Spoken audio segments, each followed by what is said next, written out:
اٹھا کے نا ہاتھ پہ رکھا، تنکے کو اٹھا کون رہا ہے؟ عمر اٹھا رہا ہے، جس کے حق میں اللہ نے قرآن کی آیتیں نازل کی ہیں، جن کے بارے میں اللہ فرماتا ہے اشداء علی الکفار، کافروں پہ بڑے سخت ہے۔ یہ وہ عمر ہے جن کو اللہ نے 28 لاکھ مربع میل کا حکمران بن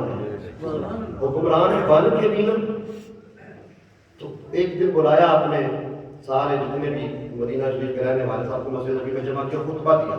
اب خطبہ کیا تھا؟ خطبہ دیتے کہتے ہیں بھائی میری بات سنو، میں نا جب بچپن میں چھوٹا تھا تو جب کبھی قید پڑتا تو میرے گھر والے مجھے ننیال میں بھیج دیتے۔ کہاں بھیج دیتے؟ ننیال میں بھیج دیتے، کیونکہ میرے ننیال جو تھے یا میری خالہ کے گھر بھیج دیتے۔ میری خالہ جہاں پہ شادی ہوئی تھی وہاں پہ وہ لوگ جو تھے وہ مالدار تھے، تو جتنی دیر یہاں پہ ہمارے گھر میں غربت ہوتی قید ہوتا تو میں وہاں رہتا۔ یہ سنا رہے ہیں اس وقت جب وہ 28 لاکھ مربع میل کے حکمران بن چکے تھے، اس وقت سنا رہے تھے یہ کہانی۔ کیوں سنا رہے تھے وہ بات بتاتا ہوں۔ سنا رہے تھے اور کہا کہ جب اچھے دن آتے تو میں واپس آ جاتا، تو بات سناتا آپ کی آنکھوں میں آنسو آ گیا۔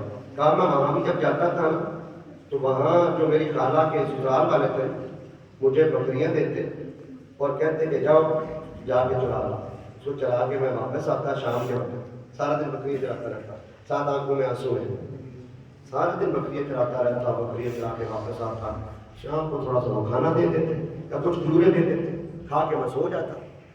اب بات آپ نے ساری سنائی، حضرت عبدالرحمن بن عوف رضی اللہ عنہ، میرا موضوع یہ ہے کہ میں جلدی جلدی سنا رہا ہوں۔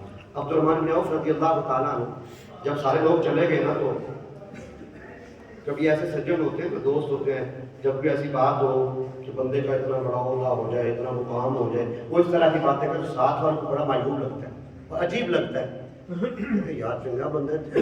میں پنجابی میں کہتا ہوں 28 لاکھ مربع میل کا حکمران ہے، آدھی دنیا بنتی ہے میرا بھائی، یہاں پہ 4 صوبے کا وزیر اعظم نہیں سنبھالا جاتا، نہ نام پتہ ہے نہ سانوں پتہ آیا کہ تو جانا کتنے سے آتا ہے، ہمارے کو مسلط ہوتا ہے پھر غائب ہو جاتا ہے، تو وہ نہیں سنبھالا جاتا ہم سے۔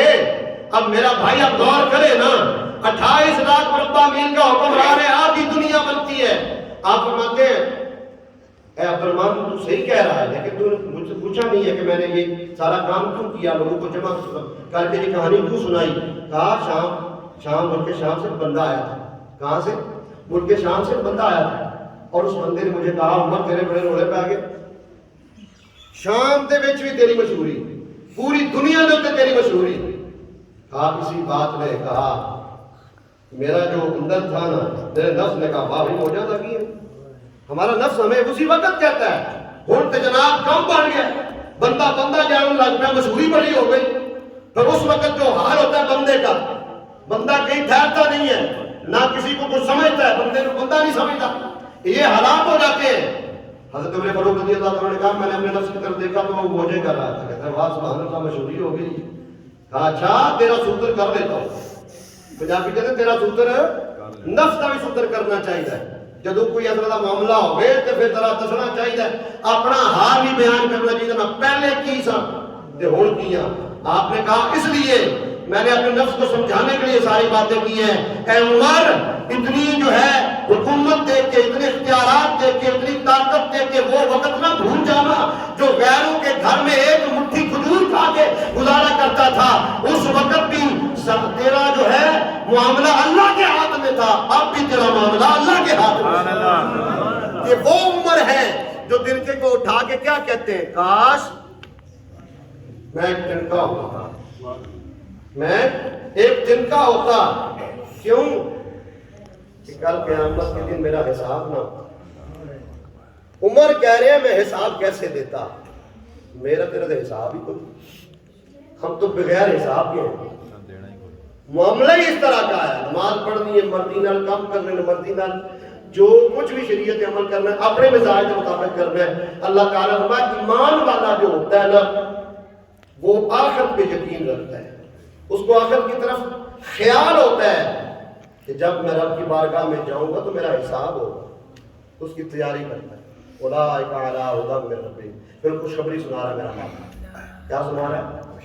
خوشخبری سورہ سبحان اللہ کہے نا سبحان اللہ دل نہیں کرتا پھر سبحان اللہ سبحان اللہ اولئک علی ھدی من ربہم، یہی وہ لوگ ہیں جو اپنے رب کی طرف سے ہدایت پاتے ہیں۔ سبحان اللہ، وہ ہدایت اسی کی طرف سے ہے۔ اولئک ھم المفلحون، یہ رزلٹ سنایا جا رہا ہے ایمان والوں کو۔ سبحان اللہ جب رزلٹ اناؤنس ہوتا ہے تو جس نے محنت کی اسے خوشی ہوتی ہے، جنہیں کیتا کچھ نہ ہوئے وہ پریشان ہوتا ہے، دعا کرو، مگر دعا تو کرنے تم نے کچھ کیا کہ نہیں کیا، جنہیں کچھ نہ کیتے ہو پریشان ہوتا ہے، جنہیں کیتے ہوئے پھر انہوں جب انعام ملتا ہے تو خوش ہوتا ہے۔ ایمان والوں کو میرا مالک جو ہے وہ انعام عطا فرما رہا ہے، اولئک ھم المفلحون، یہی وہ لوگ ہیں جو کامیاب ہیں۔ بس ایک بات آپ یاد رکھیں، اللہ تعالیٰ